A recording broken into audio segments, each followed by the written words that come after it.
Sometimes a man reaches a crossroads where he's got more yesterdays than tomorrows, and all he wants is a quiet place to make sense of the choices that brought him there. For Silas Boone, that crossroads came with a limp in his step, a faithful dog named Dusty, and 50 cents that would buy him more than he ever bargained for. The old trapper walked into Larkspur Ridge, looking to purchase a forgotten cabin deep in the woods. Folks laughed when he handed over 2 quarters for a place that had been empty for 20 years. They figured the rotted shack was cursed or just plain worthless. Silas didn't care much about their opinions. He wanted peace and quiet for his remaining years, but when Dusty started barking behind the sagging porch, what they found would turn everything upside down. 30 orphaned bear cubs stared up at them with eyes that seemed to hold ancient wisdom. The cabin wasn't cursed after all. What could drive so many mother bears to abandon their young in the care of a complete stranger? Before we jump back in, tell us where you're tuning in from, and if this story touches you, make sure you're subscribed, because tomorrow I've saved something extra special for you. The morning sun painted the mountains in shades of amber and gold as Silas Boone guided his weathered pickup truck down the winding dirt road that led into Larkspur Ridge. The engine wheezed like an old man climbing stairs, much like Silas himself these days, but it had carried him faithfully across 3 states and countless miles of memories he was trying to leave behind. Dusty sat in the passenger seat, his graying muzzle resting on the window frame, watching the pine trees blur past, with the patient wisdom that only comes from years of loyal companionship. The dog had been with Silas through thick and thin, through the good times when pelts brought fair prices and the lean years when civilization crept closer to the wild places, making an honest trapper's life harder to sustain. Silas flexed his fingers around the steering wheel, feeling the familiar ache in his joints that reminded him daily of a lifetime spent wrestling with nature. His left leg, damaged in a hunting accident 3 winters back, sent sharp reminders up his spine every time he pressed the clutch. The doctors in Denver had used fancy words like degenerative and progressive, but Silas understood plain talk. Better? He was wearing out, like an old tool that had served its purpose well but couldn't take the same punishment it once could. The town of Larkspur Ridge emerged from the forest like something from a half-remembered dream. Weathered storefronts lined Main Street, their paint faded by decades of mountain weather. A few pickup trucks sat parked at angles in front of Murphy's General Store, and smoke drifted lazily from chimneys despite the mild October air. It was the kind of place where everybody knew everybody's business, where handshakes still meant something, and where a man could disappear if he wanted to badly enough. Silas parked outside Murphy's and climbed out slowly, his joints protesting the movement. Dusty followed, immediately sniffing around the truck's tires with the thoroughness of a creature who read the world through scent rather than sight. The dog's ears perked up at every new smell, cataloguing the stories left behind by other visitors. The General Store's screen door squeaked as Silas pushed it open, a sound that transported him back to his childhood and similar stores in similar towns. Inside, the familiar mixture of wood polish, coffee, and leather goods created an atmosphere that felt like stepping into the past. Shelves lined with canned goods, hardware supplies, and hunting equipment spoke to the practical needs of mountain folk. Behind the counter stood a woman in her 60s with silver-streaked hair pulled back in a practical bun. Her name tag read Martha, and her eyes held the kind of shrewd intelligence that came from years of reading people as easily as price tags. "Help you with something?"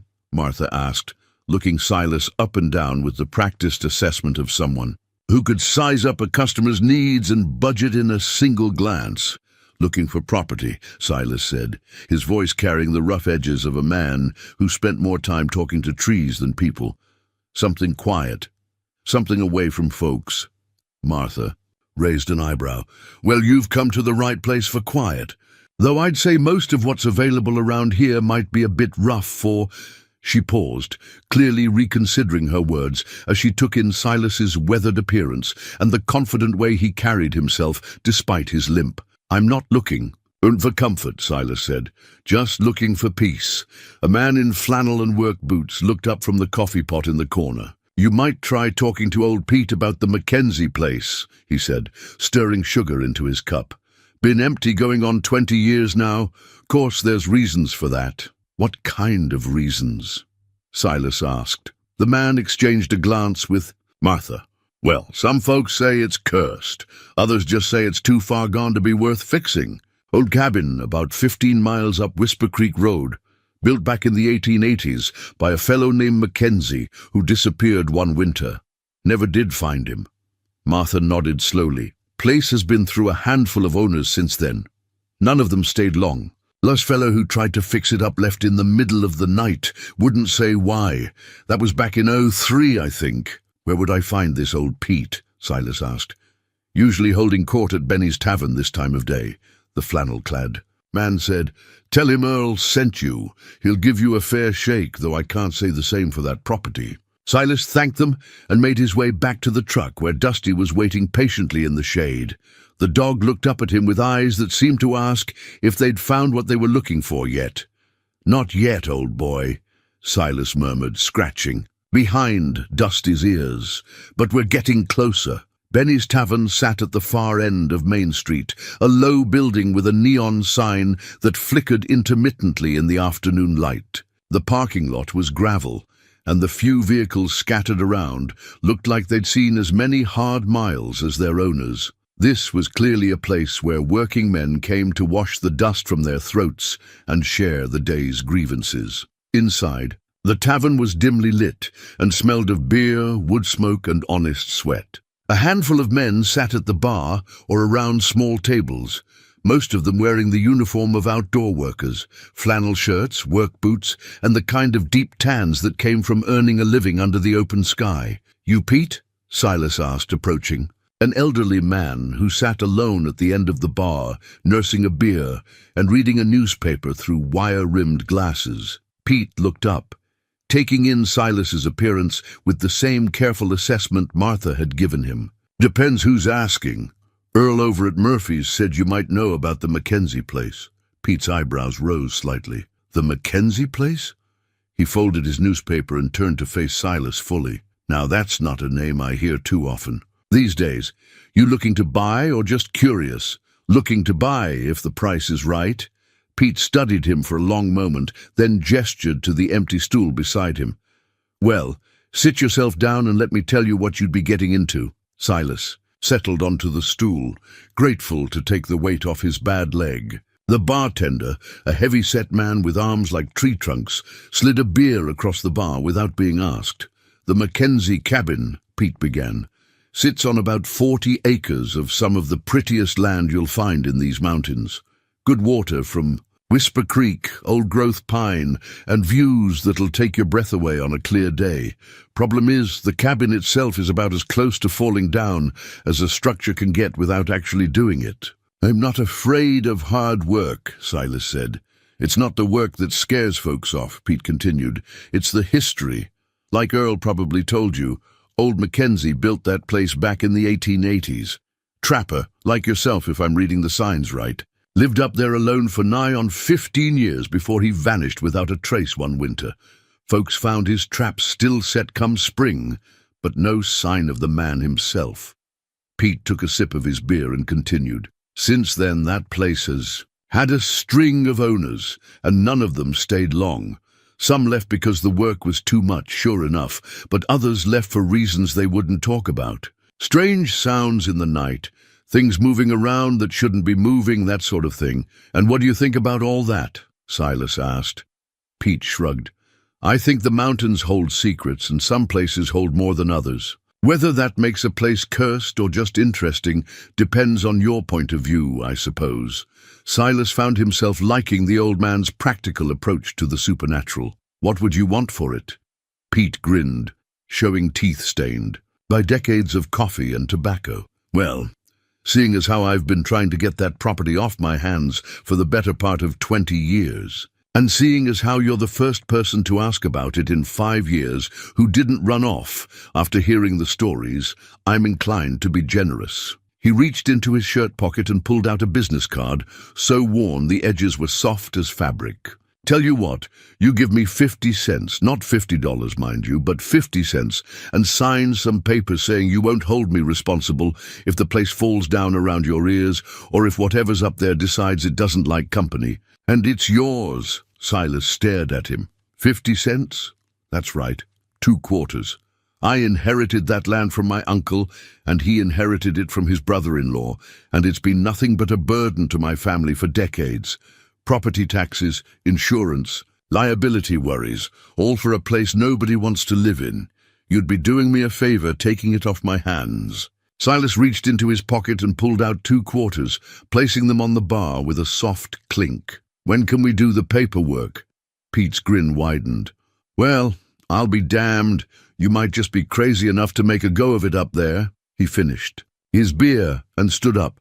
"My office is just around the corner. We can take care of it right now if you're serious." An hour later, Silas walked out of Pete's tiny office with a deed to 40 acres of mountain property and a set of directions that led 15 miles up a barely maintained dirt road. Pete had thrown in a warning about making sure his vehicle was in good shape and his pantry was well stocked before winter set in, along with the phone number of a local handyman who might be willing to help with repairs, if you can convince him the place isn't haunted. As Silas climbed back into his truck, Dusty looked at him with what appeared to be satisfaction, as if the dog had known all along that this was where their journey was meant to lead. "Well, boy," Silas said, starting the engine, "looks like we're about to find out what 50 cents can buy us in this world." The drive up Whisper Creek Road was a test of both the truck's suspension and Silas's patience. The road had once been graded gravel, but had deteriorated over the years into a series of ruts, rocks, and washouts that required careful navigation. Pine trees pressed close on both sides, their branches occasionally scraping against the truck's roof with sounds like fingernails on wood. After what felt like an hour but was probably closer to 30 minutes, the trees opened up into a clearing that took Silas's breath away. The cabin sat in the center of the clearing, like something from a fairy tale, though not the pleasant kind. It was a log structure once solid and well built, but time and weather had taken their toll.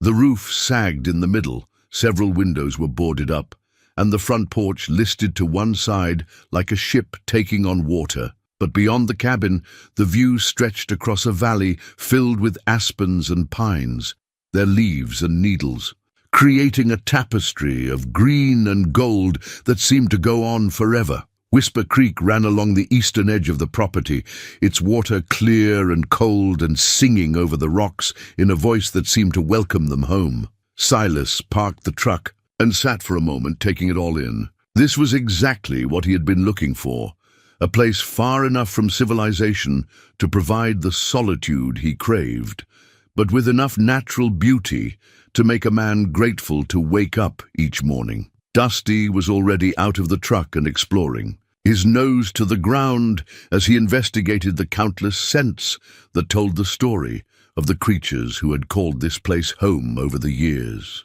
His tail wagged slowly as he worked his way around the cabin's perimeter, pausing occasionally to look back at Silas as if to confirm that this was, indeed, their new territory.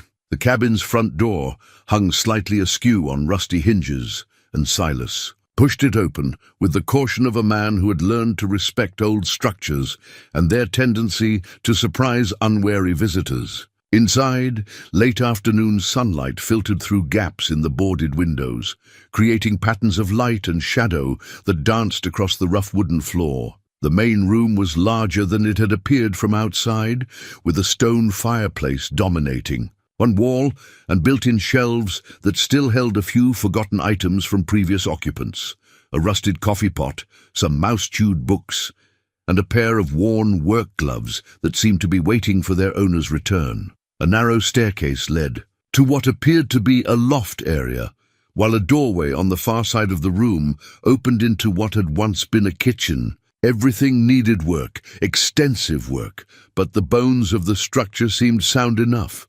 With time, effort, and a fair amount of money, it could be made livable again. Silas was examining the fireplace, running his hands over the stones and checking for cracks in the mortar, when Dusty's barking erupted from somewhere behind the cabin. It wasn't the kind of bark that meant the dog had found something interesting or was chasing a squirrel. This was the deep, urgent bark that meant Dusty had discovered something that demanded immediate attention. Silas made his way around to the back of the cabin, his limp more pronounced after the long day of driving and walking. He found Dusty, standing at the edge of the sagging back porch, his ears forward and his tail rigid with alertness. The dog was staring intently at something beneath the porch, occasionally letting out a sharp bark that echoed across the clearing. "What is it?" "Boy?" Silas asked, moving closer to where Dusty stood transfixed. That's when he heard it, a soft shuffling sound like something moving around in the darkness beneath the porch. Then another sound, and another, until it became clear that whatever was under there was more than one of them. Silas knelt down carefully, his joints protesting, and peered into the shadowy space beneath the porch. At first, he could see nothing but darkness and the occasional glint of light reflecting off something that might have been eyes. Then, as his vision adjusted, shapes began to emerge from the gloom. They were small and dark and covered in fur, huddled together in a mass that seemed to shift and move like a living carpet. As Silas's eyes adapted further to the dim light, individual forms became distinguishable, and he realized with growing amazement that he was looking at bear cubs. Not just one or two, but what appeared to be dozens of them, all crowded together beneath his newly purchased cabin. "Well, I'll be damned," Silas whispered, settling back on his heels as the full magnitude of his discovery sank in. "Dusty, looks like we're not going to be living alone up here after all."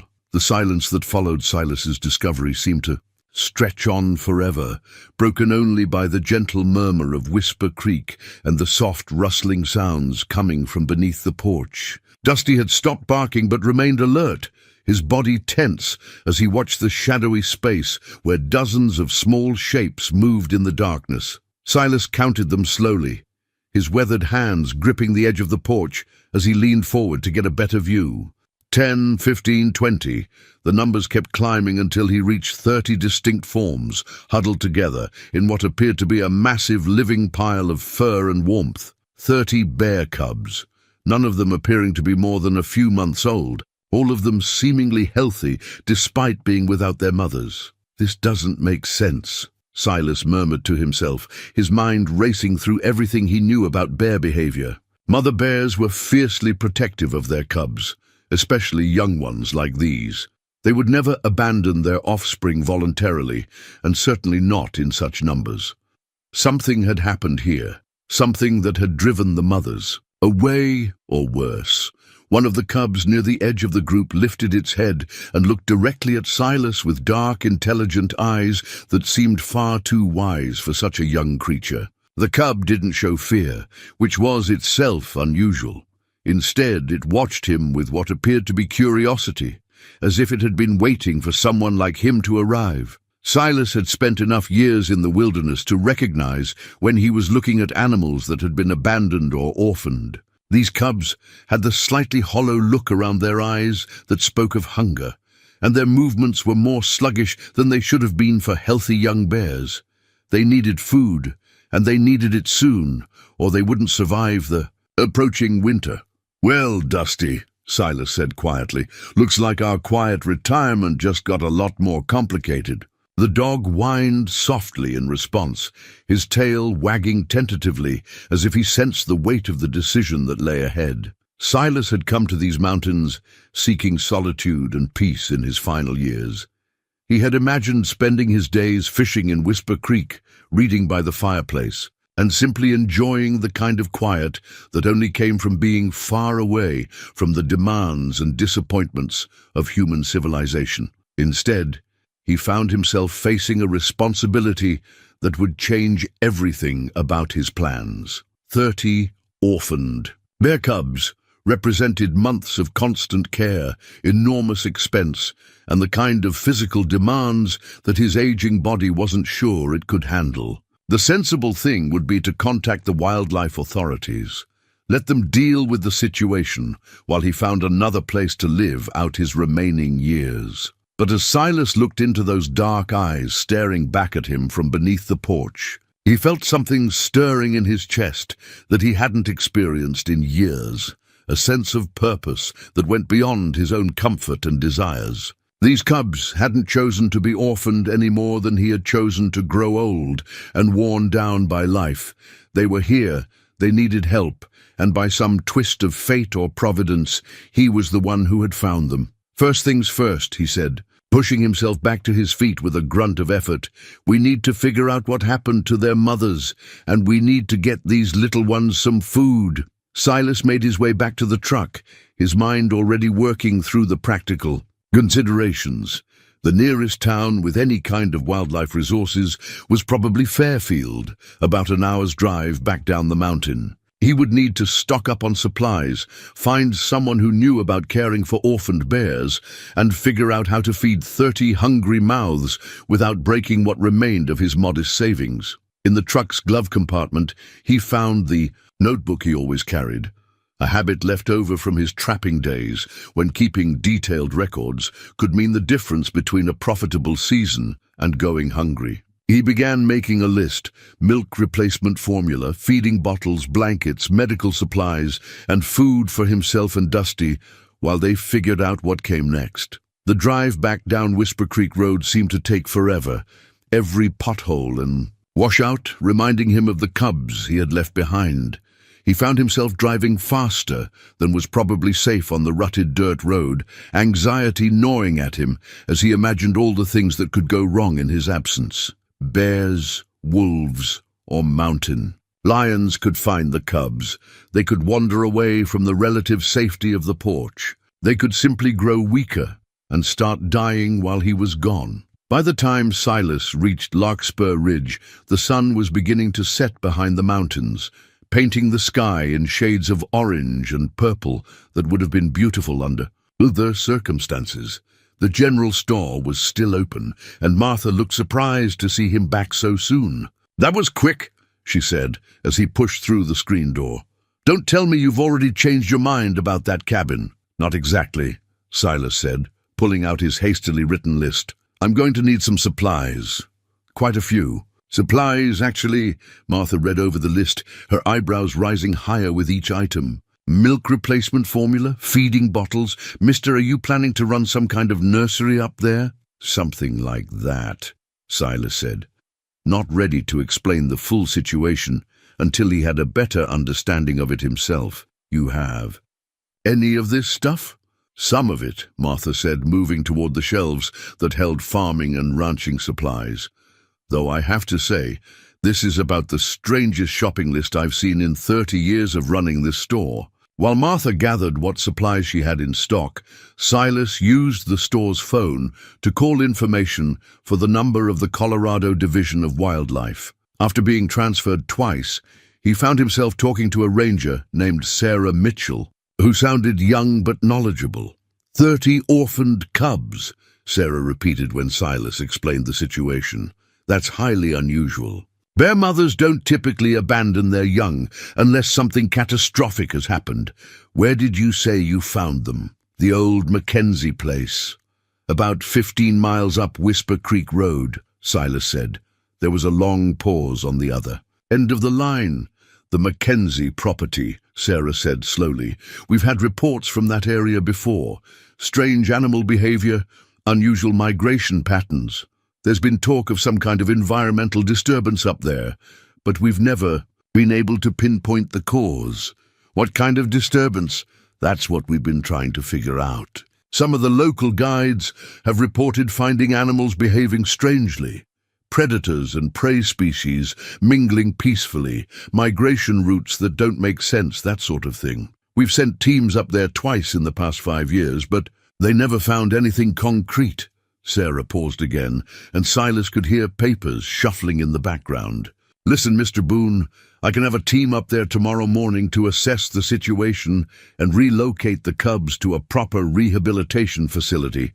In the meantime, you'll need to keep them fed and warm. Do you have experience with wildlife care? Some, Silas said, which was true enough. His years as a trapper had taught him more about animal behavior and basic veterinary care than most people ever learned. Good. I'll fax you a care sheet for orphaned black bear cubs, assuming that's what species we're dealing with. The most important thing is to keep them hydrated and fed. They'll need to eat every few hours, and they'll need a warm, secure place to sleep. After receiving detailed instructions and a promise that help would arrive the next day, Silas loaded his supplies into the truck and began the journey back up the mountain. The headlights carved a narrow tunnel through the darkness as he navigated the winding road, and he found himself wondering what he would find when he reached the cabin. His fears proved unfounded. The cubs were still huddled beneath the porch, though they had rearranged themselves into smaller groups, probably for warmth as the mountain air grew cold. Dusty immediately went to investigate while Silas unloaded his supplies by the light of a battery-powered lantern. Mixing the first batch of milk replacement formula by lantern light on the cabin's rickety front steps, Silas felt the weight of responsibility settling over him like a heavy coat. He was 73 years old, arthritic, and had been looking forward to a quiet retirement. Instead, he was about to embark on what might be the most challenging undertaking of his life. The first cub he tried to feed, a small female with a white patch on her chest, accepted the bottle eagerly, her tiny paws gripping his hand as she drank. Her eyes never left his face, and in them he saw complete trust, the kind of faith that only the very young could have in the essential goodness of the world. As he fed cub after cub through the long night, Silas began to understand that his discovery beneath the porch was more than just an unexpected complication. It was a calling, a final chance to make his life count for something beyond his own survival and comfort. Whatever had driven 30 mother bears to abandon their cubs in this remote clearing, whatever strange forces were at work in these mountains, he was now part of the story. By dawn, when the last cub had been fed and settled back beneath the porch with its siblings, Silas knew there was no turning back. His quiet retirement would have to wait. He had work to do. The morning sun found Silas slumped in an old wooden chair on the cabin's front porch, Dusty curled at his feet, both of them exhausted from a night of feeding 30 hungry bear cubs every 2 hours. His back ached from bending over constantly, his arthritic hands were stiff from gripping bottle after bottle, and his leg throbbed with a persistence that reminded him he wasn't the young man who had once thought nothing of working 18-hour days in the wilderness. But despite the physical discomfort, something had changed in Silas during those quiet hours before dawn. Each time he had knelt beside the cubs, watching them drink eagerly from the bottles, he had felt a stirring of purpose that had been absent from his life for longer than he cared to admit. These small creatures needed him, and for the first time in years, he felt truly necessary. The sound of engines grinding up Whisper Creek Road broke the morning stillness. Silas checked his watch. Barely 8 o'clock, but Sarah Mitchell had promised to send help early. 2 vehicles emerged from the tree line. A green Colorado Division of Wildlife truck, followed by what appeared to be a converted ambulance painted with the logo of Rocky Mountain Wildlife Rehabilitation Center. Sarah Mitchell turned out to be younger than Silas had expected, probably in her early 30s, with the kind of practical efficiency that came from years of dealing with wildlife emergencies. She wore khaki uniform pants, a long-sleeved shirt despite the warming day, and boots that had seen serious trail time. Her auburn hair was pulled back in a ponytail, and her green eyes held the sharp intelligence of someone accustomed to making quick decisions in difficult situations. "Mr. Boone," she said, extending a firm handshake. "I'm Sarah Mitchell. This is Dr. Elena Vasquez from the rehab center." Dr. Vasquez was a compact woman with graying hair and the gentle demeanor that Silas associated with people who spent their lives caring for injured animals. She carried a large medical bag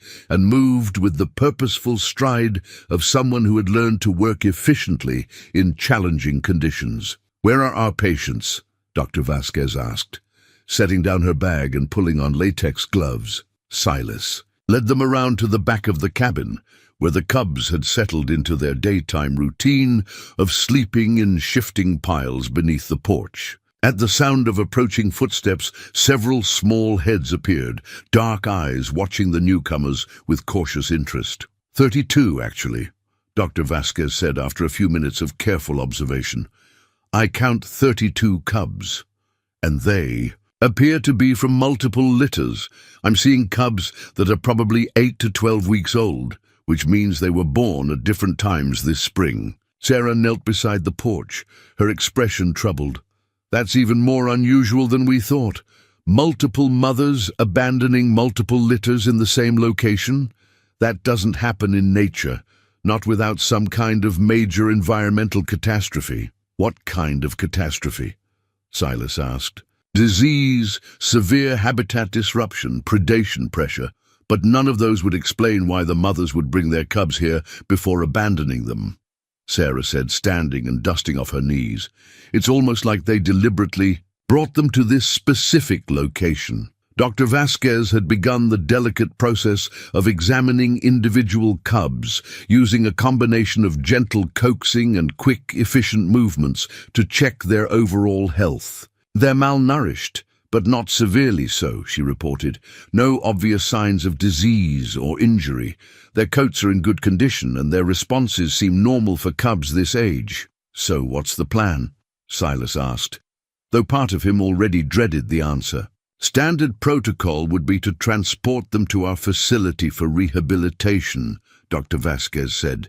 "We have the facilities to care for large numbers of orphaned cubs, and we've successfully released hundreds of bears back into the wild over the years." Sarah nodded in agreement. "It's really the best option for the cubs' long-term survival. Our facility has specialized enclosures, veterinary support, and staff trained in wildlife rehabilitation." Silas found himself looking down at the cubs, particularly the small female with the white patch, who had been the first to accept his bottle the night before. She was watching him now with those dark, intelligent eyes, and he couldn't shake the feeling that she understood more about the conversation than should have been possible for such a young animal. "How long would they stay at your facility?" he asked. "Typically 18 to 24 months, Dr. Vasquez explained. We minimize human contact to prevent habituation, teach them to forage for natural foods, and gradually prepare them for release back into the wild. It's a proven process, though I'll admit we've never dealt with numbers like this before." "And they'd all be released back here?" Silas pressed. Sarah exchanged a glance with Dr. Vasquez before answering. "That would depend on several factors. We'd need to determine what caused the original abandonment, make sure those conditions have been resolved, and assess whether this habitat can support 32 additional bears without creating human-wildlife conflicts." The implication was clear. There was no guarantee the cubs would ever return to the mountains they had been born in. They might be relocated to other areas, possibly hundreds of miles away, to reduce the risk of them associating humans with food or becoming nuisance animals. "There is another option," Sarah said carefully, "though it's highly irregular and would require extensive permits and oversight." "What kind of option?" "On-site rehabilitation. If someone with appropriate experience were willing to care for the cubs here, we could potentially work out an arrangement for supervised rehabilitation on the property where they were found." Dr. Vasquez frowned. "Sarah, that's never been done with this many animals. The logistics alone—" "I know it's unprecedented," Sarah interrupted, "but so is this situation. 32 cubs from multiple litters, all abandoned in the same location, all apparently healthy despite being without mothers for who knows how long. Maybe the conventional approach isn't the right answer here." Silas felt his heart rate increase as he realized what Sarah was suggesting. "You're talking about me caring for them here, on my property. I'm talking about exploring all options," Sarah said diplomatically. It would require extensive modifications to the property, daily veterinary oversight, regular inspections, and a level of commitment that most people wouldn't be capable of maintaining. How much commitment are we talking about? Dr. Vasquez pulled out a tablet and began scrolling through what appeared to be care protocols. Round-the-clock feeding schedules for the first several months, construction of appropriate enclosures, installation of security fencing, development of enrichment programs, regular health monitoring. We're talking about essentially creating a small zoo operation, but one specifically designed for eventual release. The cubs would need to be gradually weaned from bottles to solid food, taught to forage, and kept in conditions that minimize human contact while ensuring their safety, Sarah added. It would be expensive, exhausting, and there would be no guarantee of success. Silas looked around at the clearing that had become his for the price of 50 cents, taking in the pristine wilderness that stretched in every direction, the clear water of Whisper Creek, and the natural habitat that these cubs had been born to inherit. Then he looked down at the small female cub, who was still watching him with those impossibly wise eyes. "What would I need to do to make this work?" he asked. Dr. Vasquez stared at him. "Mr. Boone, you're talking about a commitment that would essentially take over your life for the next 2 years. Are you sure you understand what you'd be getting into?" Silas thought about the quiet retirement he had planned, the peaceful days he had imagined spending by the creek with only Dusty for company. Then he thought about 32 bear cubs who had somehow found their way to his doorstep. As if the universe had decided he wasn't quite ready to stop being useful yet. "I understand it won't be easy," he said, "but these cubs were brought here for a reason, and I don't think that reason was for them to be trucked off to some facility hundreds of miles away. If there's a way to do this right here where they belong, then I'd like to try." The paperwork alone took 3 hours. Sarah Mitchell had contacted her supervisors, who had contacted their supervisors. And suddenly, Silas found himself at the center of a bureaucratic whirlwind that required forms, permits, liability waivers, and environmental impact assessments. Dr. Vasquez sat at the cabin's rickety kitchen table, her laptop connected to a satellite internet device, typing furiously as she compiled care protocols and supply lists. "The state has never issued permits for on-site rehabilitation of this scale," Sarah explained, holding her phone to her ear as she waited for yet another call back from Denver. "We're essentially writing new regulations as we go." Silas stepped outside to check on the cubs, who seemed blissfully unaware that their future was being decided by government agencies and legal departments. Several of the bolder ones had ventured out from beneath the porch to explore the immediate area around the cabin, though they never strayed far from their siblings. Dusty had appointed himself as an unofficial guardian, positioning himself where he could watch both the cubs and the humans with equal attention. The small female with the white patch, Silas had begun thinking of her as Patch, approached him as he sat on the porch steps. She sniffed his boots cautiously, then sat back on her haunches and looked up at him with an expression that seemed almost expectant. "You hungry again already, little girl?" Silas asked softly, reaching slowly toward her. To his surprise, she didn't retreat when his fingers touched the fur behind her ears. Instead, she leaned into the contact, making a small sound that was somewhere between a purr and a grunt. "That's highly unusual behavior," Dr. Vasquez said from the doorway, having emerged from the cabin to observe the interaction. "Cubs, this. Age should be much more fearful of humans, especially after being separated from their mothers." "Maybe they know he helped them," Sarah suggested, joining them on the porch. "Animals don't think in terms of gratitude," Dr. Vasquez replied, though her tone suggested she wasn't entirely convinced by her own words. "There has to be another explanation for their lack of fear." Silas continued stroking Patch's fur, noting how she seemed to relax under his touch. "How long do you think they've been without their mothers?" "Based on their condition, probably no more than a few days," Dr. Vasquez said. They're too healthy to have been truly abandoned for very long, which raises another question. What have they been eating? It was a good point. Cubs this young should have been completely dependent on their mother's milk, yet they showed no signs of severe malnutrition or dehydration. Silas looked around the clearing, taking in the abundance of berry bushes, the clear stream, and the rich ecosystem that surrounded them. Maybe they've been taking care of themselves better than we thought, he said. Cubs this age don't have the skills to forage effectively, Dr. Vasquez protested. They shouldn't be able to survive on their own for more than a day or two. As if to contradict her statement, one of the larger cubs emerged from the underbrush at the edge of the clearing with what appeared to be a mouthful of blackberries. The cub settled down near its siblings and began eating with the methodical efficiency of an animal that knew exactly what it was doing. "Well, I'll be damned," Sarah muttered, pulling out her phone to record the behavior. "That's not normal either." Over. The next hour, they observed similar scenes throughout the clearing. Cubs working together to access berry bushes, drinking efficiently from the stream, and even what appeared to be cooperative digging for grubs and roots. It was behavior that should have taken months to develop under careful maternal guidance. Yet these orphaned cubs seemed to possess instinctive knowledge that defied everything the experts thought they knew about bear development. "There's something else," Dr. Vasquez said, returning from a circuit around the property.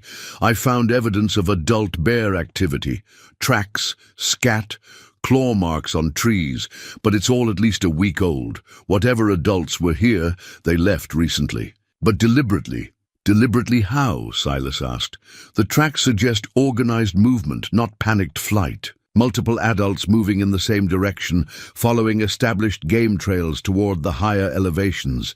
It's almost like they coordinated their departure." Sarah was taking notes furiously, her expression growing more puzzled with each new observation. "We need to expand our search area.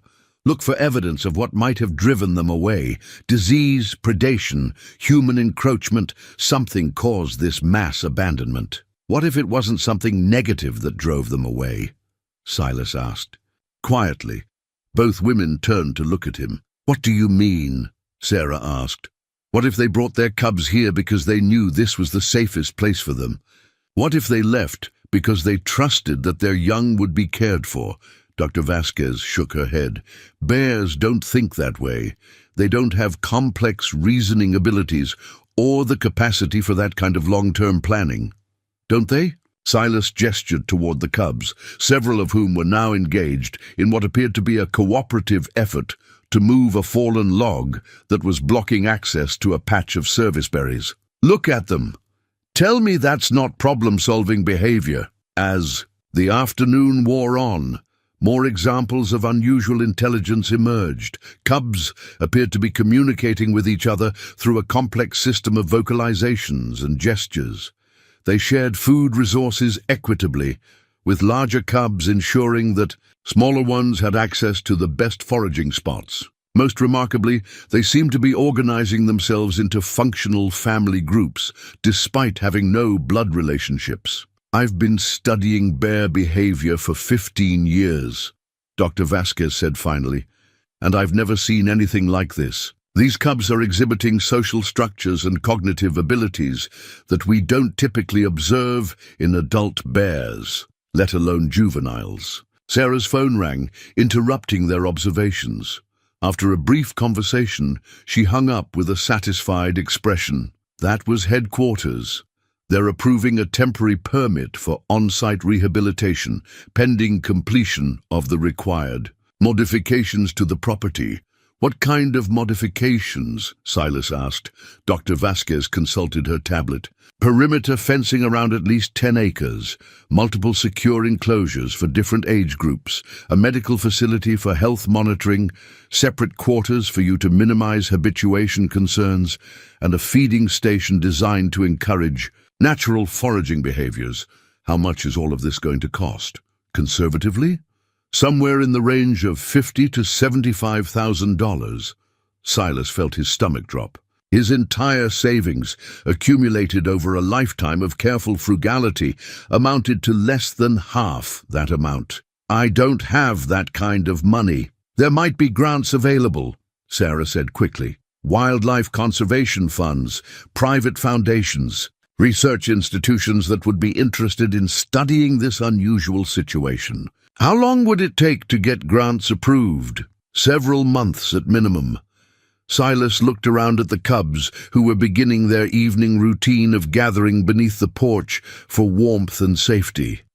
In several months, it would be deep winter. In the mountains, cubs that were healthy and thriving now would be fighting for survival in sub-zero temperatures without proper shelter and care. "What if we start with the basics?" he asked. "Just enough to get through the winter safely, build proper enclosures, set up feeding stations, establish the medical protocols. The rest can come later." Dr. Vasquez looked skeptical. "Mr. Boone, you're talking about caring for 32 growing bear cubs through a Colorado mountain winter. Even with minimal facilities, you're looking at expenses of several $1,000s per month, not counting the physical demands. There's another consideration," Sarah added gently. "Your age and physical condition. No offense, but caring for this many animals is going to require stamina and strength that a 73-year-old man with arthritis and a bad leg might not have," Silas finished for her. "I understand the challenges." He was quiet for a long moment, watching as Patch made her way over to him and settled against his leg with the casual affection of a domestic pet. The trust in her dark eyes was absolute, and he realized that somewhere during the past 24 hours he had made a promise to these cubs that went beyond words or contracts. "I appreciate your concerns," he said finally, "but I'm not ready to give up on this yet. Let's start with what we can do right now and figure out the rest as we go." 3 weeks into October, Silas's life had transformed into something he never could have imagined. His days began at 5 in the morning with the first feeding and didn't end until well past midnight, when the last of the cubs had settled into sleep. His hands were permanently stained with milk formula, his clothes bore the constant evidence of his new charges, and his body ached in ways that reminded him daily of his advancing years. But he had never felt more alive. The temporary enclosures he had constructed with help from Jim Carver, the local handyman who had overcome his superstitions about the cursed cabin in exchange for steady work, were basic but functional. Chain-link fencing created separate areas for the cubs based on their size and developmental needs, while strategically placed logs, rocks, and climbing structures encouraged natural behaviors. The cubs had responded to their new environment with enthusiasm that sometimes bordered on mischief. They had figured out how to work together to climb the fence, not to escape, but apparently for the sheer joy of the challenge. They had learned to anticipate feeding times with an accuracy that would have impressed a Swiss watchmaker. Most remarkably, they had begun to display individual personalities that made each one as distinct as human children. Patch remained his unofficial liaison with the group, often approaching him when the others were hesitant and seeming to communicate their needs through a combination of vocalizations and gestures that Silas was beginning to understand. A particular grunt meant hunger, a specific posture indicated illness or discomfort, and a series of soft chuffs seemed to express contentment or approval. "You're anthropomorphizing them," Dr. Vasquez warned during one of her weekly visits. She had been documenting the cub's development with the thoroughness of a researcher who understood she was observing something unprecedented. "Maybe," Silas admitted, watching as 3 of the smaller cubs worked together to roll a large pumpkin toward their feeding area. "Or maybe I'm just paying attention to what's actually happening." The financial challenges had proven as daunting as predicted. Silas's savings were disappearing at an alarming rate, consumed by formula, veterinary supplies, construction materials, and the constant need for modifications to accommodate the cubs' rapid growth. Sarah Mitchell had managed to secure a small emergency grant that covered some of the basic expenses, but it was a stopgap measure at best. More troubling were the signs of strain on Silas's aging body. His arthritis had flared from the constant lifting and bending. His bad leg was getting worse from the uneven terrain, and he had lost 15 pounds from the combination of physical demands and irregular eating habits. Jim Carver had begun staying later each day, ostensibly to help with construction, but actually to ensure that Silas didn't collapse from exhaustion. "You can't keep this up," Jim said one evening as they reinforced a section of fencing that the cubs had somehow managed to loosen. "You need help, real help, not just an old carpenter who shows up a few hours a day." "I'm managing," Silas replied, though his voice lacked conviction. "You're barely staying ahead of disaster," Jim countered. "These cubs are getting bigger and stronger every day. What happens when they outweigh you? What happens when one of them gets sick in the middle of the night and you don't have the strength to deal with it?" It was a fair question, and one that kept Silas awake during the few hours he managed to sleep. The cubs were indeed growing rapidly, their appetite increasing daily, their play becoming more boisterous and potentially dangerous. What had been manageable with 32 small cubs was becoming overwhelming with 32 increasingly large and powerful young bears. The answer came from an unexpected source. Silas was struggling to repair a waterline that the cubs had somehow damaged when a battered pickup truck came grinding up Whisper Creek Road. The driver was a woman in her 50s with graying brown hair pulled back in a practical ponytail, and the kind of steady gaze that suggested she was accustomed to dealing with difficult situations. "You Silas Boone?" she asked, climbing out of the truck with the easy movement of someone comfortable in her own skin. "That's me. Name's Margaret Clearwater. Folks call me Maggie. I run a wildlife sanctuary down in New Mexico, and Dr. Vasquez told me you could use some help up here." Silas straightened slowly, his back protesting the movement. "What kind of help?" "The kind that comes from 30 years of raising orphaned wildlife," Maggie said, looking around at the enclosures. "With the practiced eye of an expert. Elena sent me some videos of your cubs, and I've never seen anything like their behavior patterns. Figured I might want to see this operation for myself." "I can't afford to hire anyone," Silas said honestly. Maggie smiled, the expression transforming her weathered face. "Who said anything about hiring? I'm retired mostly, and my sanctuary pretty much runs itself these days. Been looking for something interesting to do with my time, and this qualifies as about the most interesting thing I've heard of in years." She walked over to the main enclosure, where several cubs had gathered to observe the newcomer. Instead of the wariness they typically showed strangers, they seemed curious and approachable, with Patch actually approaching the fence to sniff Maggie's outstretched hand. "Well, hello there, beautiful," Maggie murmured, and Patch responded with one of her soft, chuffing sounds. "You're the one Elena told me about, aren't you? The little diplomat." "How did you know that?" Silas asked. "Same way you know which cub needs extra attention and which one is feeling under the weather," Maggie replied. "When you've spent enough time with wild animals, you learn to listen to what they're actually telling you instead of what you think they should be saying." Over the next hour, Maggie conducted what amounted to an inspection of the entire operation.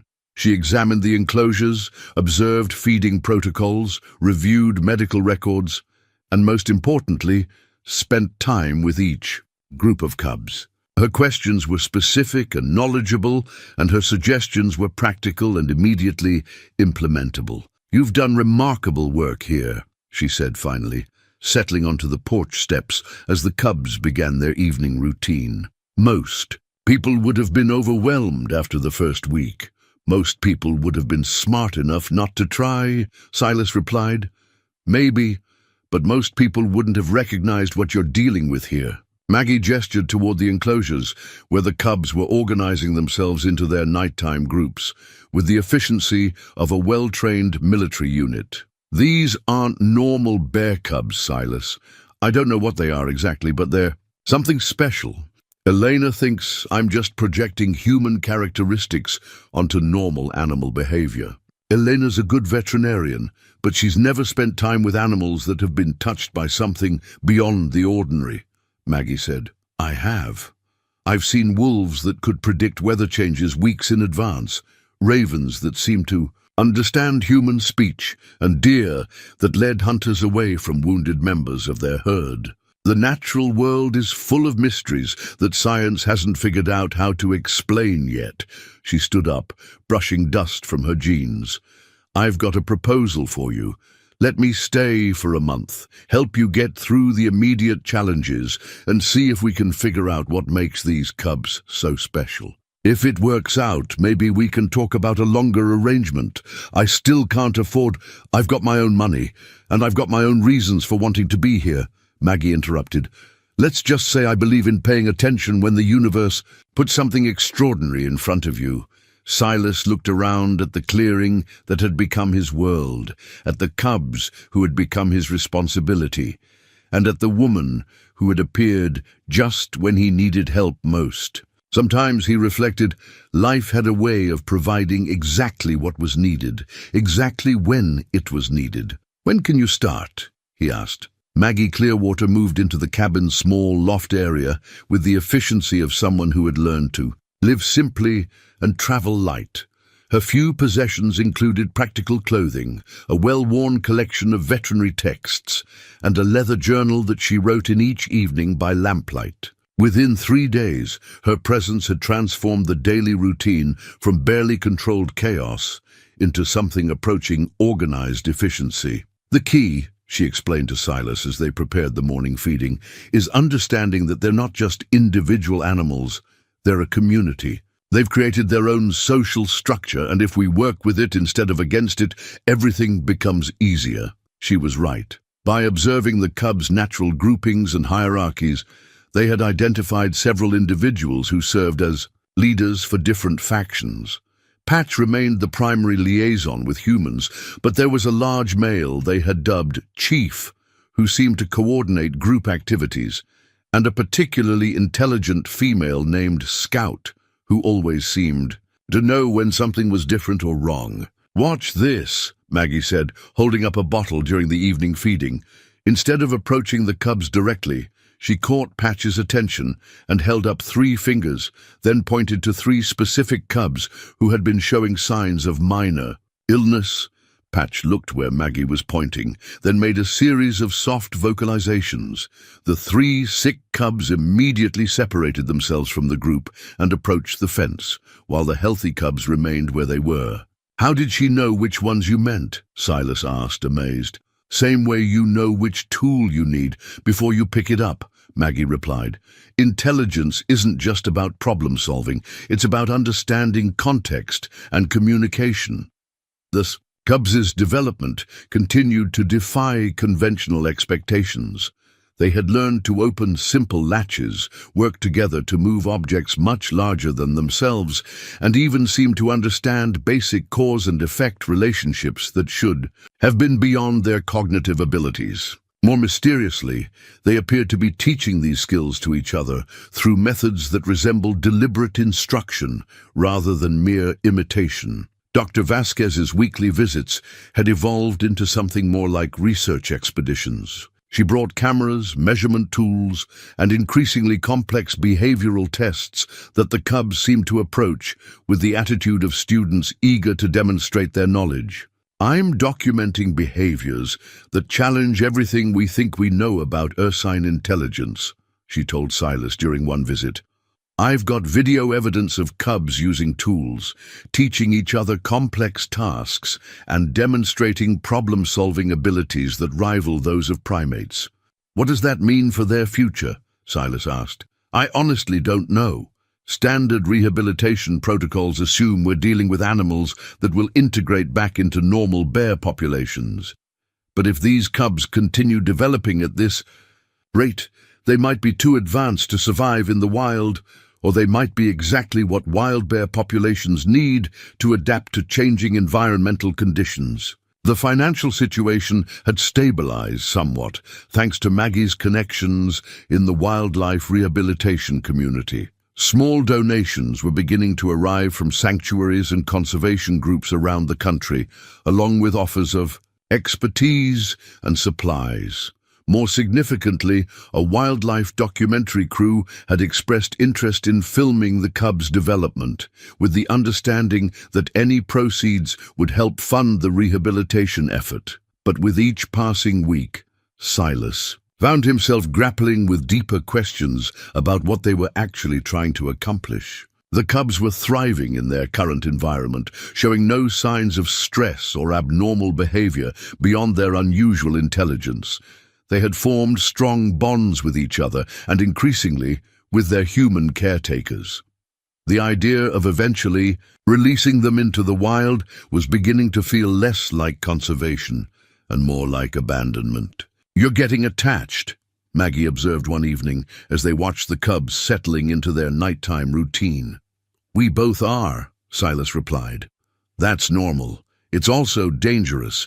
These cubs can't become dependent on humans if they're going to survive in the wild.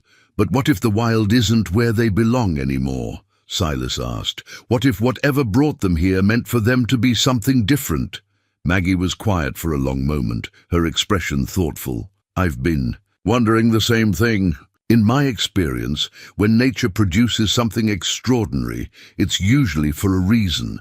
The question is whether we're wise enough to recognize what that reason might be." Their conversation was interrupted by unusual sounds from the main enclosure. Not the typical grunts and shuffling of settling cubs, but something that sounded almost like singing. They hurried over to investigate and found the cubs arranged in a loose circle, with the younger ones in the center and the older ones forming protective rings around them. The sounds they were making were unlike anything either Silas or Maggie had heard before, low, harmonious vocalizations that seemed to rise and fall in coordinated patterns. "Are they?"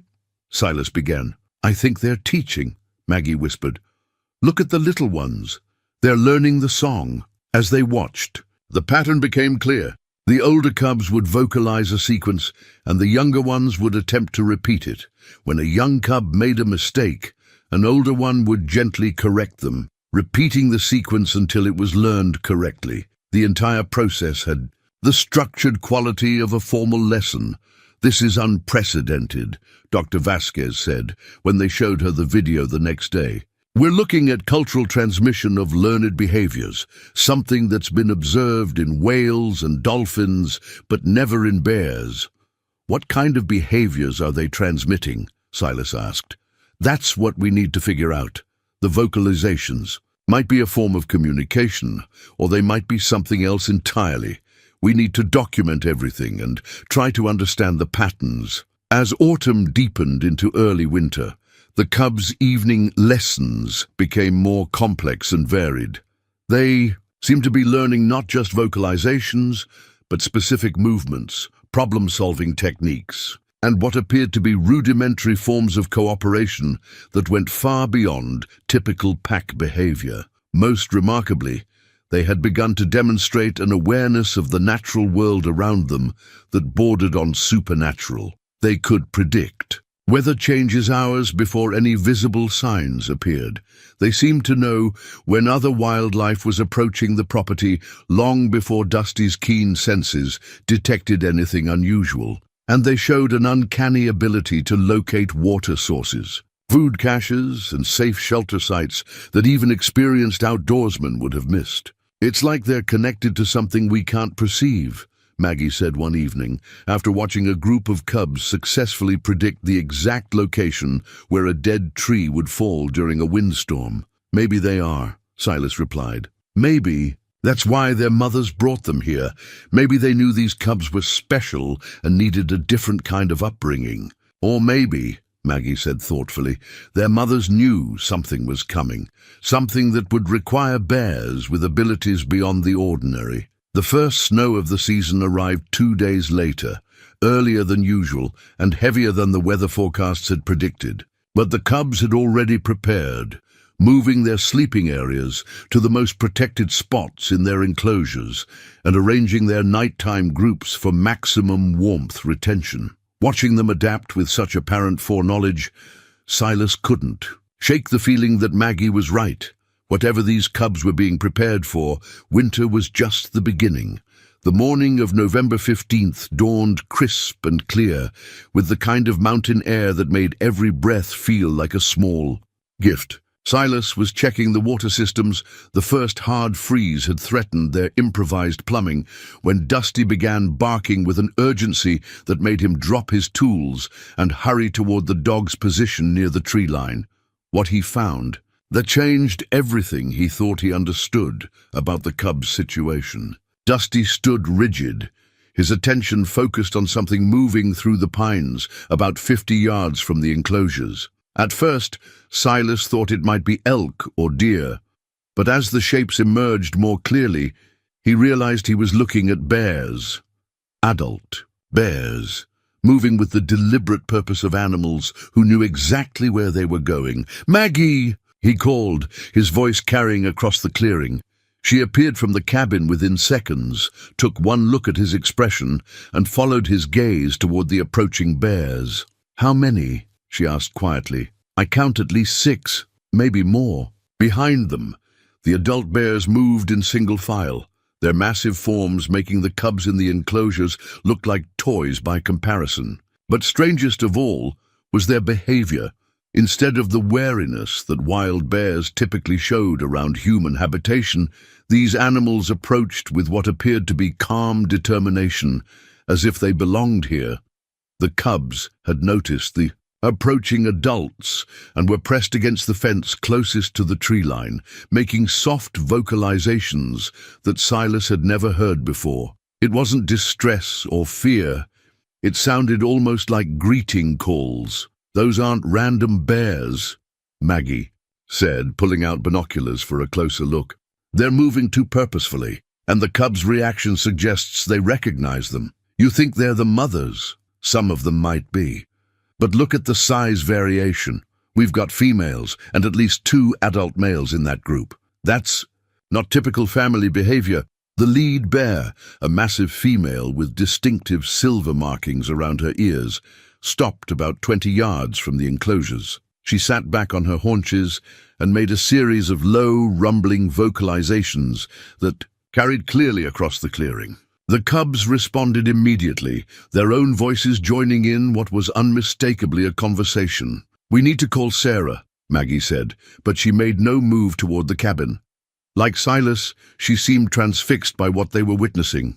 The adult bears had arranged themselves in a loose semicircle facing the enclosures, and what followed was unlike anything either human had ever observed in the wild. The adults and cubs engaged in what could only be described as a formal communication session, with specific bears taking turns to vocalize while others listened intently. "It's a language," Silas whispered. "They're actually talking to each other." "That's impossible," Maggie replied, but her voice lacked conviction. The session continued for nearly an hour, with different adults stepping forward to address specific groups of cubs. Some of the exchanges seemed instructional, others appeared to be assessment or testing of some kind. Throughout it all, the cubs responded with eager attention, as if they had been waiting for this moment. Then, as suddenly as it had begun, the communication stopped.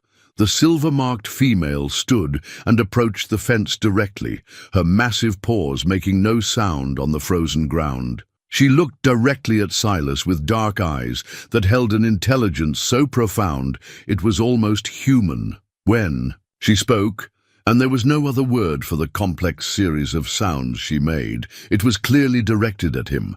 The tone was formal, respectful, but also urgent.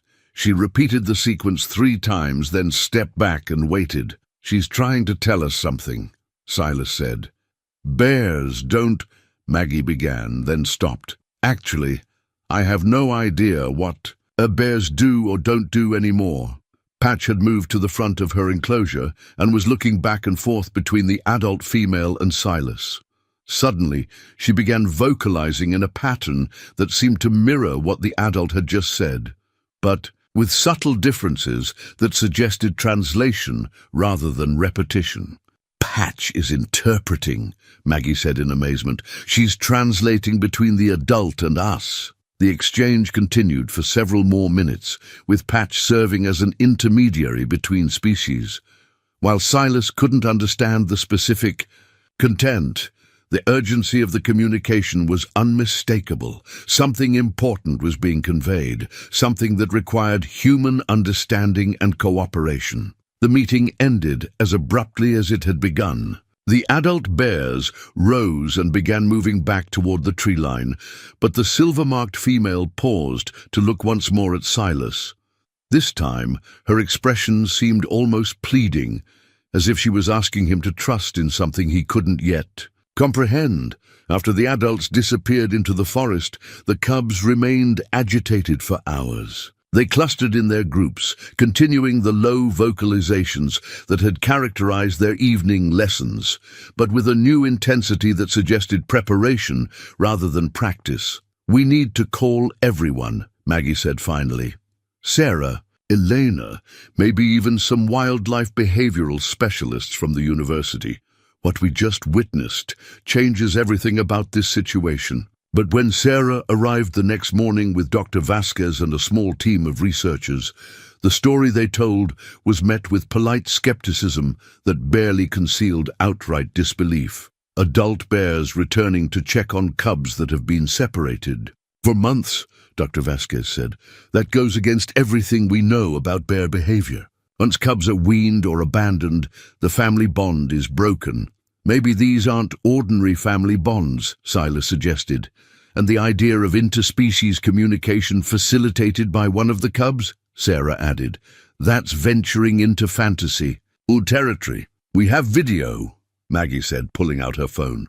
The footage was clear and well documented, but somehow it failed to convey the profound sense of intelligence and purpose that had been so obvious to the live observers. On screen, it looked like typical bear behavior.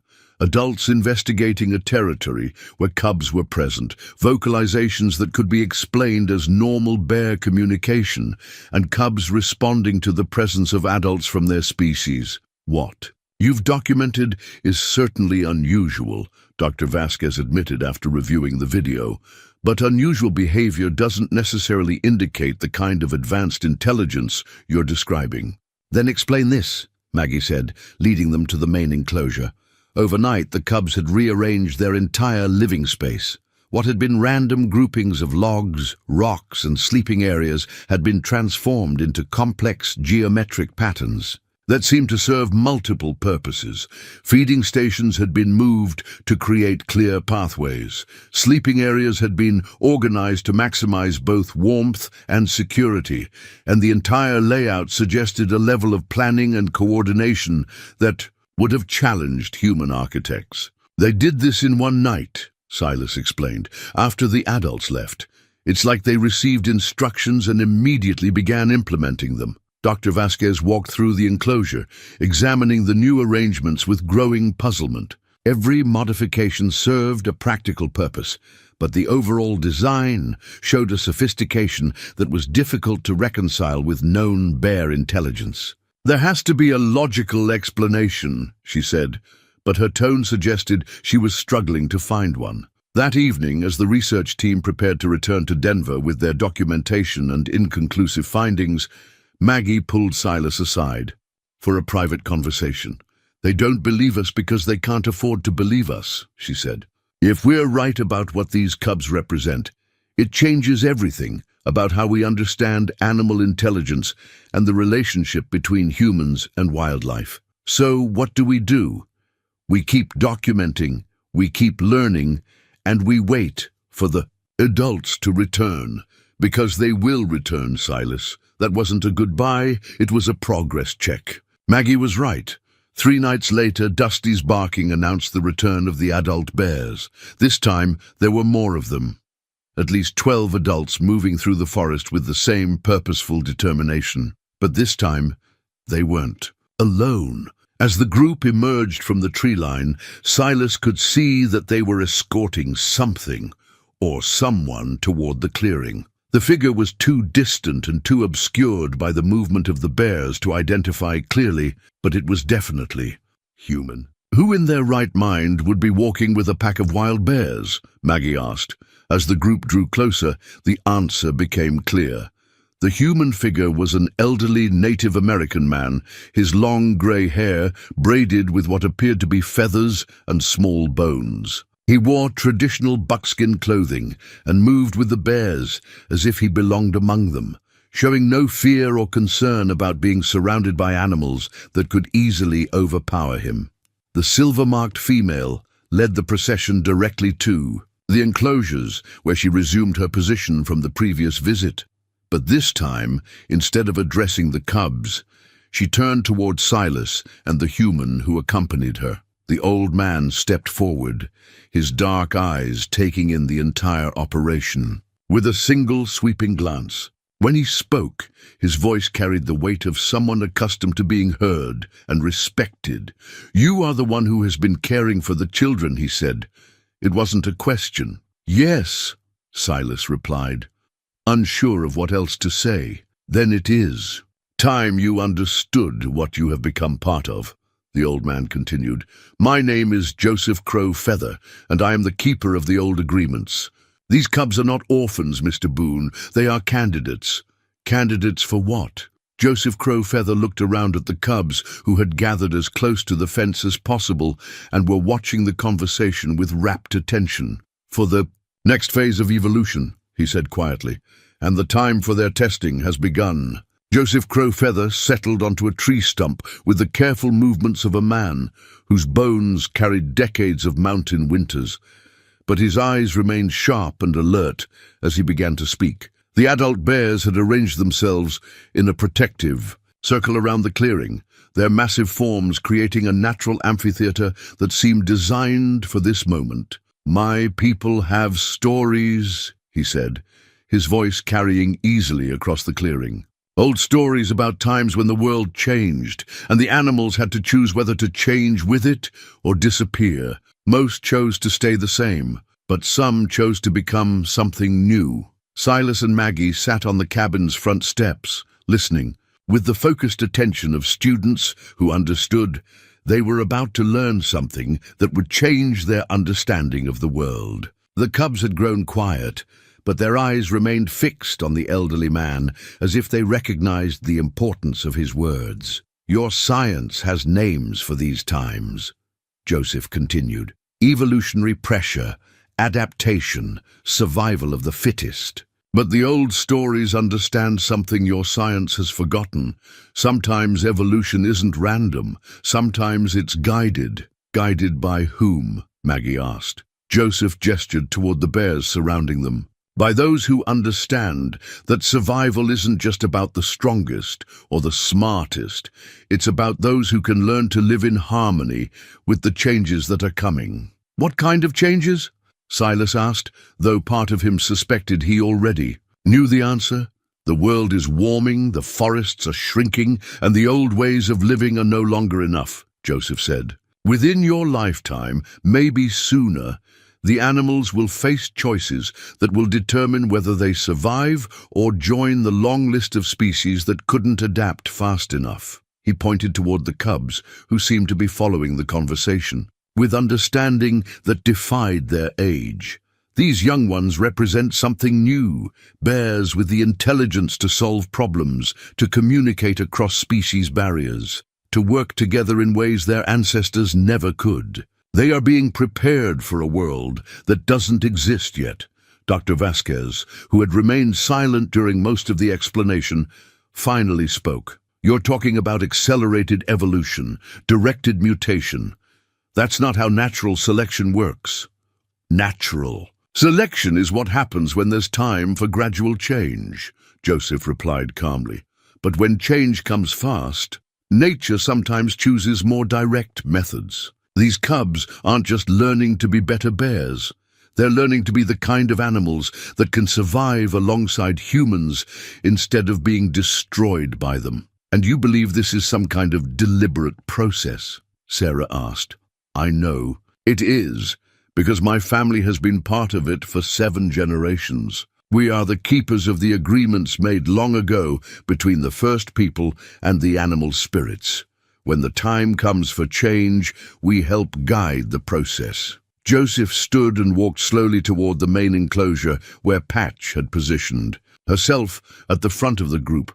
The old man and the young bear regarded each other for a long moment, and Silas could have sworn he saw recognition pass between them. "She has been chosen as the primary communicator," Joseph said. "The bridge between her kind and yours. What you see as unusual intelligence is actually her fulfilling her purpose."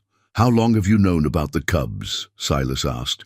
"I have been watching this place for 3 years, waiting for the signs to manifest.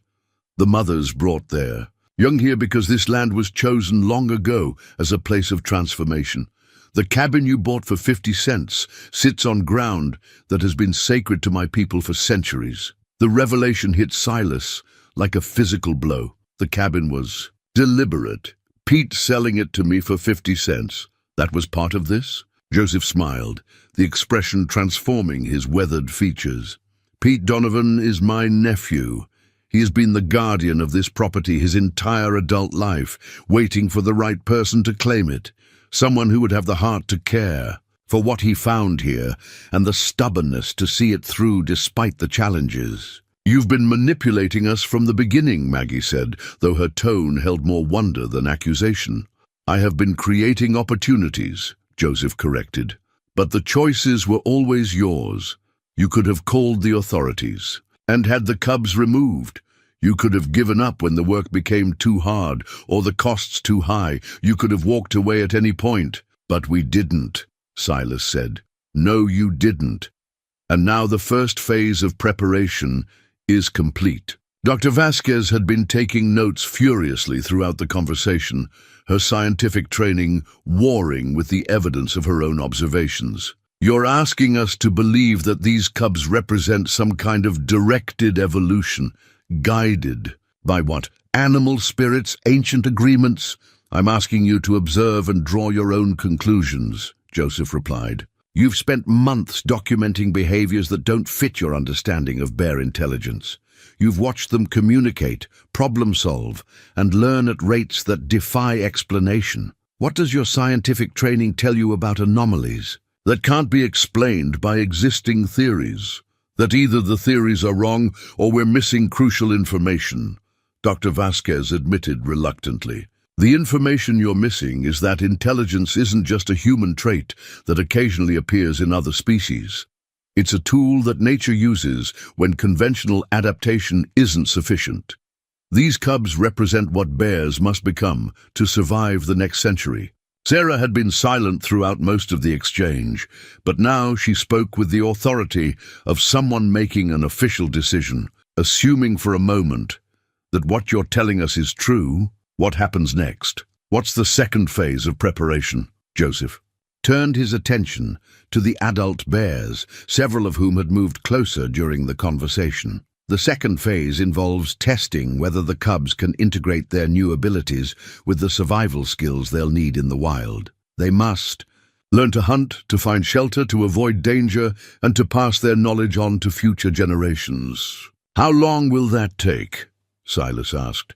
"The testing will begin with the next full moon in 4 days. It will continue through the winter and into the spring. Some of the cubs may not survive the testing. Evolution has always been unforgiving of those who aren't ready for change." The casual mention of potential deaths sent a chill through Silas that had nothing to do with the mountain air. These cubs had become more than just animals he was caring for. They were individuals he had grown to love, each with their own personality and quirks. The idea of losing any of them to some kind of test felt like contemplating the loss of his own children. "What kind of testing?" Maggie asked, her voice tight with concern. "They will be released into controlled situations where they must use their intelligence and cooperation to survive challenges that ordinary bears could not overcome. Predator encounters, environmental hazards, resource scarcity, the kind of problems they'll face in a world where traditional bear territories are disappearing. And if they fail, then they join their ancestors, and we wait for the next generation to try again. Evolution is not sentimental, Ms. Clearwater, it is only effective. Silas stood abruptly, his emotion overcoming his usual restraint. These aren't test subjects, they're living beings that we've spent months caring for. You can't just use them as experiments. Joseph's expression softened. Mr. Boone, these cubs volunteered for this role before they were even born. Their mothers knew what they were carrying and made the choice to bring them into this process. The question now is whether you're willing to trust that process or whether your attachment will prevent them from becoming what they need to be. And what if we refuse to cooperate? Then the cubs will be taken by their own kind, and the testing will proceed without human oversight. The difference is that with your cooperation, they have guides who care about them as individuals. Without it, they face the challenges alone. The weight of the decision settled over Silas like a heavy blanket. Everything he had worked for over the past months, the careful nurturing, the medical care, the emotional bonds he had formed with each cub, had been leading to this moment. He could protect them from the immediate danger by refusing to participate, but in doing so, he would be abandoning them to an uncertain fate. "What would you need from us?" Maggie asked quietly.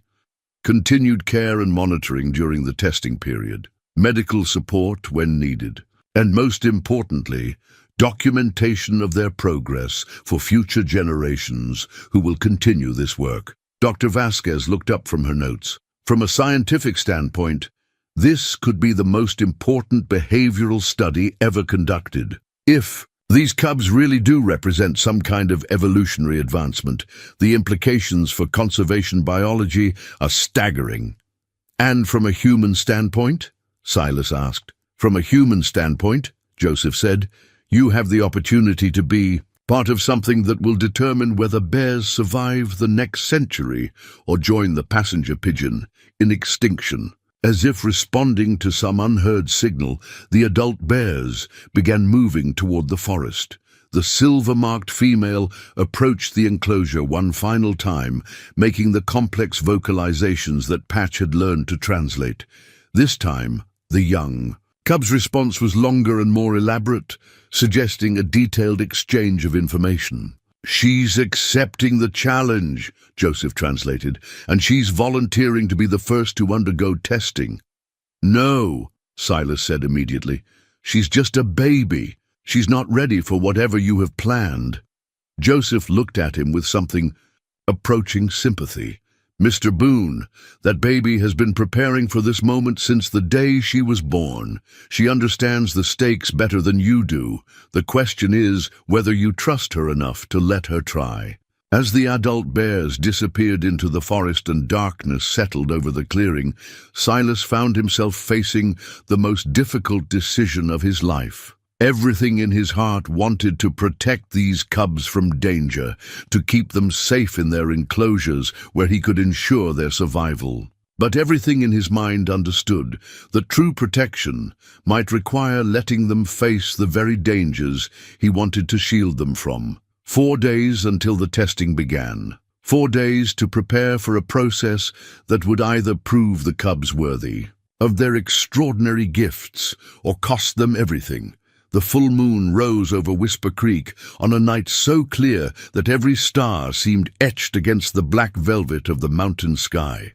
Silas stood at the edge of the main enclosure, his breath forming small clouds in the frigid air, watching as the cubs prepared for what Joseph Crow Feather called their first trial. They had spent the previous 3 days in intensive preparation. Joseph had arrived each morning with the adult bears, conducting what appeared to be detailed briefings with different groups of cubs. The sessions were conducted entirely in the complex vocalizations that had become the cubs' primary language, leaving the humans to observe and document without truly understanding the content of the instruction.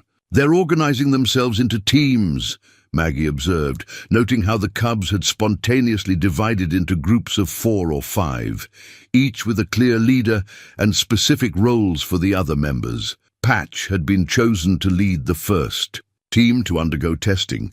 Her group included Chief, Scout, and 2 smaller cubs they had named Shadow and Bright Eyes for their distinctive markings. The 5 cubs sat together near the enclosure gate, their attention focused on Joseph as he explained the parameters of their challenge. The first test is survival and problem-solving, Joseph had told Silas earlier. They will be released into a controlled area of forest where they must locate food, water, and shelter while avoiding a series of obstacles and threats. Adult bears will monitor their progress, but will not intervene unless there is immediate danger of death. What kind of threats? Dr. Vasquez had asked, her medical bag packed and ready for any emergencies. Natural predators, environmental hazards, and resource scarcity designed to test their intelligence and cooperation. The kind of challenges they would face if released into territories where traditional bear survival strategies are no longer sufficient. Now, as the moment approached, Silas felt his stomach churning with anxiety.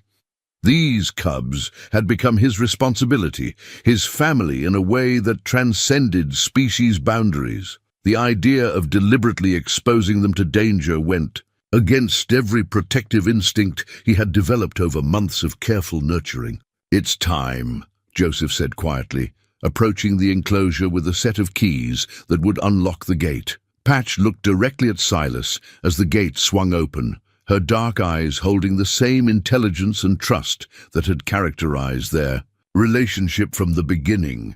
She made a soft, chuffing sound that he had learned meant reassurance, as if she was trying to comfort him rather than the other way around. "She knows what she's doing," Maggie said, placing a hand on Silas's shoulder. "Trust her." The 5 cubs moved through the open gate with the purposeful stride of animals who understood their mission. They paused just long enough for Patch to look back at their human caretakers, then disappeared into the forest with the silent efficiency of creatures born to navigate the wilderness. "How will we know how they're doing?"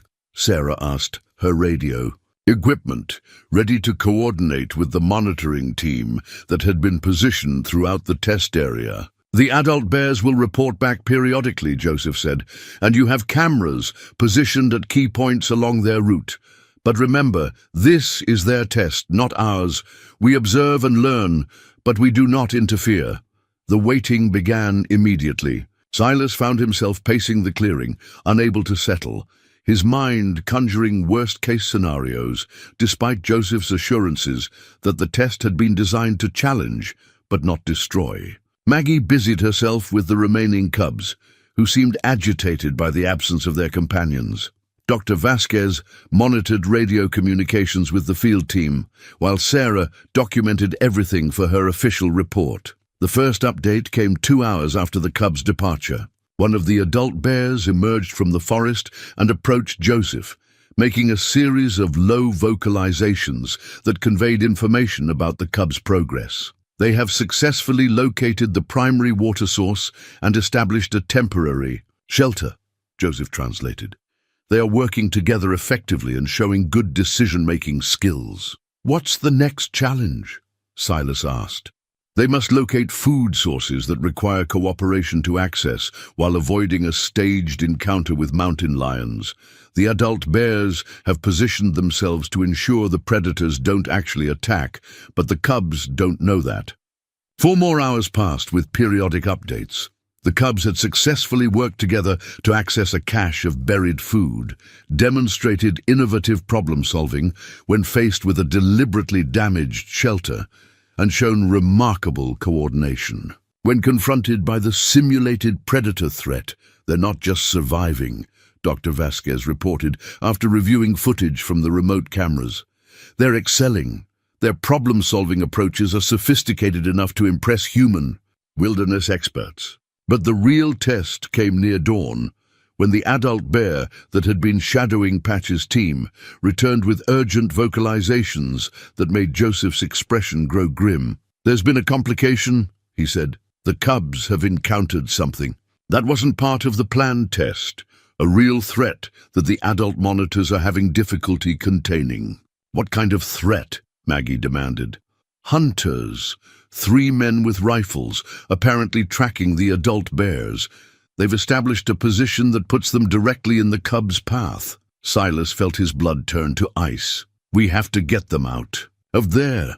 The adult bears are attempting to redirect the hunters, but the cubs are approaching the danger zone rapidly. They don't yet understand the threat that humans with weapons represent. The moment Silas had dreaded was upon them. The cubs faced real danger, not the controlled challenges of their test, and every instinct screamed at him to rush into the forest to protect them. But Joseph's hand on his arm reminded him that interference could disrupt not just the test, but the cubs' ability to develop the survival skills they would need in a world where such encounters might become commonplace. "What do we do?" he asked, his voice tight with controlled panic. "We trust them," Joseph said quietly, "and we prepare for the possibility that this test has become more real than any of us intended." The radio crackled with urgent communications. As Sarah coordinated with the field monitoring team, "We've got eyes on the hunters," came the voice of one of the wildlife officers. 3 men, approximately half a mile from the cubs' current position. They appear to be tracking the adult bears, but they're moving directly toward the test area. Silas grabbed his coat and started toward his truck, but Joseph's firm hand stopped him. "Where are you going?" "To warn them off, to get between them." "And the cubs, I don't care what it takes," Silas said, his voice strained with barely controlled fear. "And what happens when armed men see you emerging from the forest where they've been tracking bears? What happens when you lead them directly to animals they might view as threats to be eliminated?" The logic was sound but heartbreaking. Any human intervention could make the situation worse, could draw the hunters' attention directly to the cubs they were trying to protect. But standing by while Patch and her team walked unknowingly toward armed humans felt like the worst kind of betrayal. "There has to be something we can do," Maggie said, her own anxiety evident in her voice. Joseph was already moving toward the forest, pulling a traditional wooden flute from his jacket. We trust that the cubs have learned more than just survival skills. We trust that they have learned wisdom." He began to play a low, haunting melody that seemed to blend seamlessly with the sounds of the forest. The remaining adult bears responded immediately, their own vocalizations joining the music in a complex harmony that carried for miles through the mountain air. "What are you doing?" Dr. Vasquez asked. "Warning them," Joseph replied between notes. "The cubs understand this signal. They know it means immediate danger that requires their highest level of intelligence and cooperation." On the radio, the field team reported that the cubs had stopped their forward movement and appeared to be in consultation. "They've formed a tight group about 50 yards from the hunter's position," came the crackling voice. "They seem to be aware of the threat." "Can the cubs understand what rifles are?" Sarah asked. "Do they know the danger they represent?" "They understand that humans can kill at distance," Joseph said. "Whether they know the specific mechanics is less important than whether they can adapt their strategy to account for the threat." The tension stretched on for what felt like hours, but was probably only minutes. Then the radio crackled again, with an update that made everyone lean forward. "The cubs are doing something I've never seen before," the field observer reported. "They've split up, but in a coordinated pattern. The larger cubs are creating a distraction to the east, while the smaller ones are moving to establish observation positions. It's like they're conducting a reconnaissance mission." Through his binoculars, the observer continued to provide updates that painted a picture of tactics that would have impressed military strategists. Now they're using the terrain to mask their movements. 2 cubs have positioned themselves where they can monitor the hunters without being seen, while the others are creating a false trail leading away from the area. "They're outflanking them," Maggie said in amazement. "They're treating this like a tactical problem to be solved." "Because that's exactly what it is," Joseph replied. "These cubs aren't just more intelligent than normal bears. They're learning to think like the apex predators they need to become to survive in a human-dominated world." The radio brought news that the strategy was working. The hunters are following the false trail. They're moving away from the cubs' actual position. "Wait!" There was a pause, then an excited voice. "The cubs are now systematically dismantling the hunters' camp. They're scattering gear, covering tracks, making it look like a larger group of bears was responsible. Silas found himself grinning despite his anxiety. Not only were the cubs avoiding the immediate threat, they were ensuring that the hunters would leave the area convinced that it was too dangerous for humans. Patch is coordinating the entire operation, the observer continued. She's positioned herself where she can see all the other cubs and is directing their movements with vocal signals.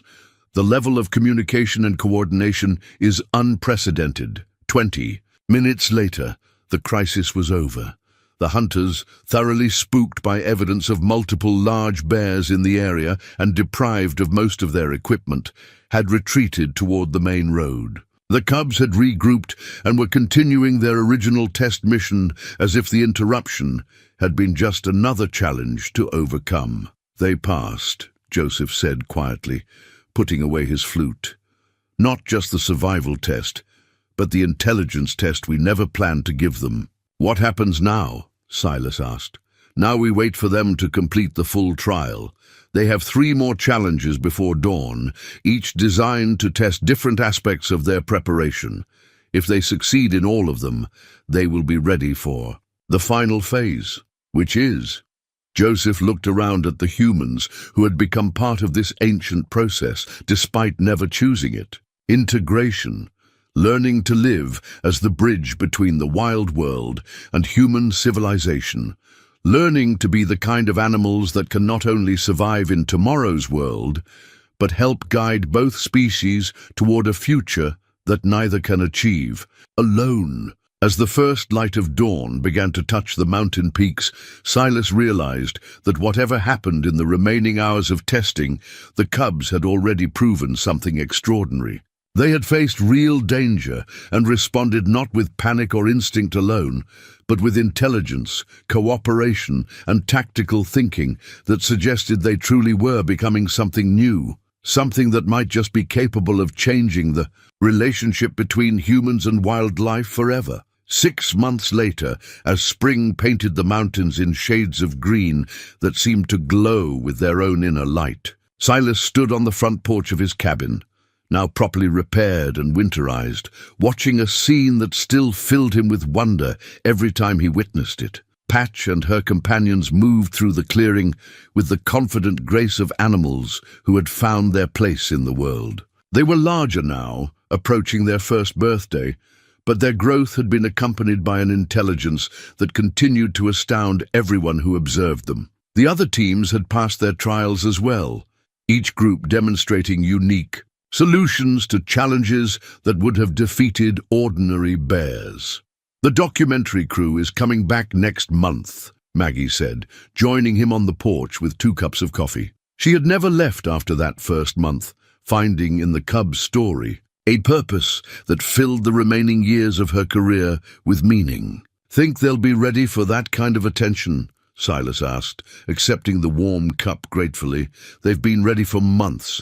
The question is whether we're ready to share them with the world. It was a fair point.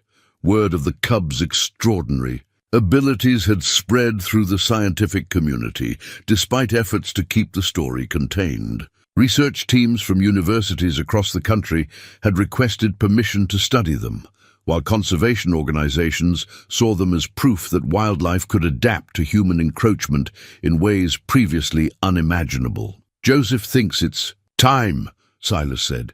He says the world needs to know that change is possible, that the relationship between humans and wildlife doesn't have to end in extinction. A rustling in the underbrush announced the arrival of the adult bears, who continued to visit regularly to check on their remarkable offspring. The silver-marked female, now known among the researchers as grandmother, approached the porch with the stately bearing of a matriarch, satisfied with her family's progress. She made the complex vocalizations that had become as familiar to Silas as spoken language, and Patch immediately trotted over to serve as translator. The exchange was brief but meaningful, ending with what appeared to be an expression of approval from the elder bear. "She's proud of them," Silas said, though he was no longer surprised by his ability to understand the general meaning of their communications. Dr. Vasquez emerged from the newly constructed research facility, a modest building that housed the equipment needed to document the cub's continued development. Her initial skepticism had transformed into evangelical enthusiasm as she accumulated evidence that would revolutionize the field of animal cognition. "The latest test results are extraordinary," she announced, her excitement evident despite months of remarkable discoveries. Problem-solving abilities that exceed those of most primates, communication skills that suggest genuine language development, and social cooperation that rivals human organizational structures. "What does that mean for their future?" Sarah asked. She had been promoted twice since the cub's story reached her superiors, but continued to oversee the project with the dedication of someone who understood she was witnessing history. "It means they're ready for the next phase," Dr. Vasquez said. "Integration with wild bear populations, teaching other bears what they've learned, essentially becoming the teachers for their species' adaptation to environmental change." The process had already begun in small ways. Wild bears in the area had started displaying unusual behaviors, increased curiosity about human settlements, more sophisticated problem-solving when encountering obstacles, and cooperation between individuals that had never been documented. Before, it was as if the cub's influence was spreading through the local population like a beneficial infection. "How many others are there?" Maggie asked. "Cubs like ours, being prepared in other locations." Joseph Crow Feather stepped out of the forest as if summoned by the question.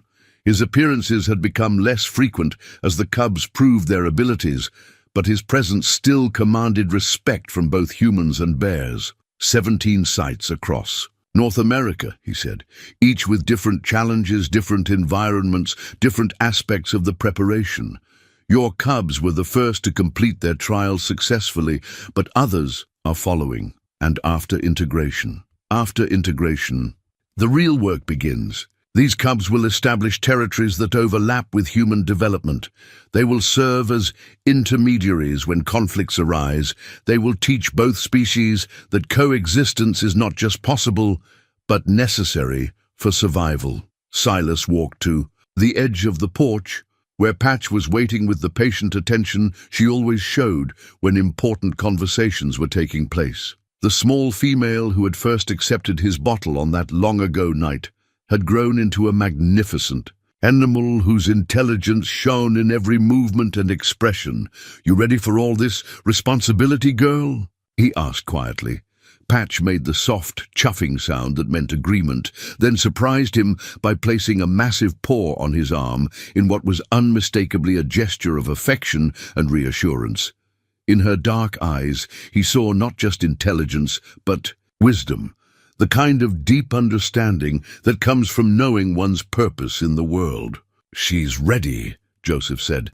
"They all are. The question is whether humans are ready for what they represent." As if in response to his words, the sound of vehicles approaching echoed through the forest. The documentary crew was arriving for preliminary filming, followed by a convoy of scientists, government officials, and conservation advocates who would help determine how the cub's story would be shared with the world. But for this moment, as the afternoon sun painted the clearing in golden light and the cubs went about their daily routines with the casual confidence of animals who had found their place between two worlds, Silas felt a profound sense of completion. He had come to these mountains seeking peace in his final years, and had instead found purpose that would outlast his lifetime. The 50 cents he had paid for a rotted cabin had bought him something beyond price, the chance to be part of a story that might just save 2 species